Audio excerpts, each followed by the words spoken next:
Travis BAGENT was looking pretty lean on yesterday's Engin's podcast, and yet he was claiming to be at 290 pounds, which is almost impossible to believe.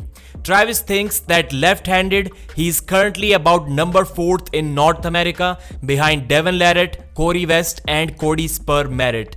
On the right arm, he's somewhere around 6 to 7. But what was more surprising is that Engin was willing to offer more super matches to Travis BAGENT. He asked Travis about a left-handed super match against Devon Larratt at Orlando, Florida at East vs West 14.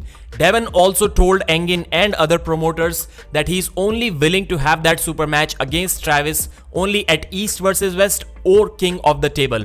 And Engin believes that if the match happens in Travis's home country, then it will be a better thing, and maybe it will be difficult for him to cancel the match then, because it will be easy for him to travel. He wouldn't have to take so much time off from his work. It will be overall a good deal for Travis. But as expected, Travis once again, in a funny way, jokingly and respectfully at the same time, declined this offer, declined this opportunity. But he still circled around getting a left-handed match with Devon, with Kamil Jablonski and many more names. But these matches are not going to happen. Leonidas Arona, that was another match that was offered by Engin, and it was a genuine offer at East vs West 12, just a few days away from now. And this time, Travis said that there is no way that Leonidas is going to accept that super match because he knows that he will get destroyed by Travis BAGENT.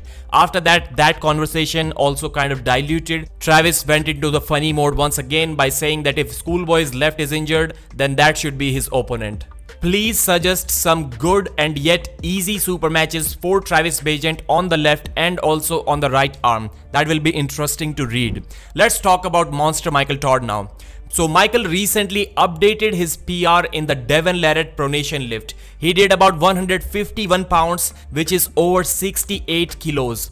Now that is an impressive lift. Personally speaking, I would just look at Michael and expect him to do really good in some compound movements, but not in these small micro movements. And yet after that injury, while he is still kind of recovering from that, he's already doing close to 70 kilos. That is really insane. That is really impressive. And as of now, that 65 kilo mark seems to be the place where the elite level arm wrestlers are separated from the rest of the pack, separated from just strong bodybuilders. And also Michael did a PR on that pronated lat drag kind of movement. I think he did 107 kilos or maybe even more this time. And usually whenever the athletes keep on progressing with their training program with progressive overload, they can get stronger for as long as they want to, unless they get injured, even if they are really old. But what surprises me a lot is Michael did get injured, and still after that he's the strongest that he has ever been in these lifts, and at the age of 50 years old. That is really insane, and that is really beyond explanation from science point of view. And speaking of strong lifts, Leonidas Arona told Engin that when he did that 67 kilos Devon Larratt pronation lift, Devon himself messaged Leonidas and told him that the way he did that lift was even more difficult than Devon Larratt's pronation lift, which is really good, and Engin was also really impressed by that. Leonidas is coming strong for this Schoolboy match. He didn't really give the numbers, but it looks like that match is about 50-50 in his mind. Maybe he has himself as a slight favorite, not by a huge margin. On the other hand, Schoolboy believes that he's stronger, not only technical, but he's more stronger than Leonidas in every single way possible, and he's going to destroy that match. Both are weighing around 124 kilos, which is about 272 to 275 pounds.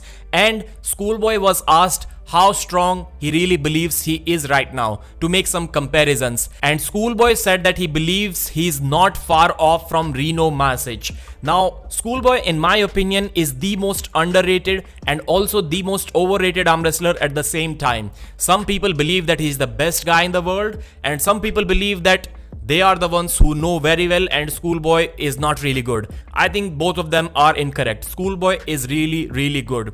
And when he says that he's not far off from Reno Masic, I believe him. I also think that he's going to be an underdog and Rino Masic will beat him, but that match will stop, trust me. He's not that far off and he's a really good arm wrestler. Who is going to win in this match? Please mention in the comments, like the video and subscribe.